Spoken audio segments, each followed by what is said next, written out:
bring Alka Sehgal-Cuthbert into the conversation now. She's head of education at Don't Divide Us US, a campaign that opposes anti-racism campaigns that they see are racially divisive. Alka, is this campaign racially divisive, the idea that babies as young as 3 months old could be racist?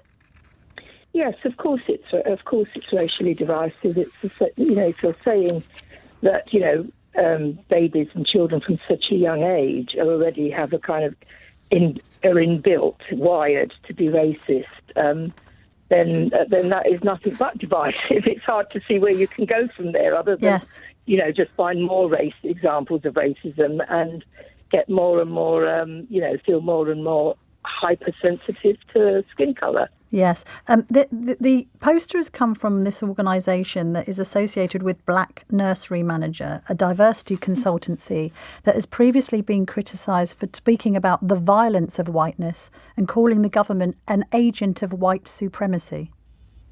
I mean, is there any place for this in this Islington Council Under Fives Twitter feed?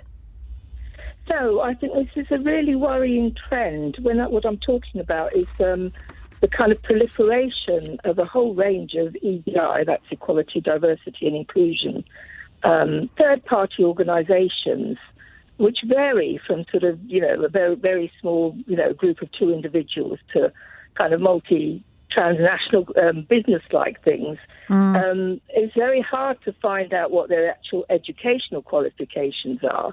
They claim to be experts on race, but often they use methods and promote tests like the unconscious bias test that have been proven to be very unreliable. They're contested in terms of their methodology, never mind the political and social implications of them.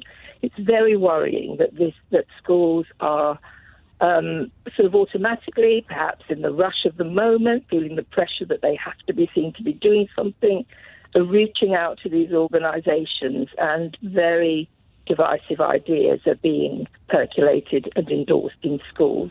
And finally, Alka, what do you make of KPMG making unconscious bias training compulsory and saying that staff that don't do it may have their bonuses slashed? It's authoritarian, right? It is absolutely authoritarian. No employer has the right to enforce a particular way of seeing the world on its employees. If the employees, there are limits to how much employers can, what they make their employees do. This is entering into the realms of, thought control. It's deeply worrying and deeply anti-democratic. Thank you very much.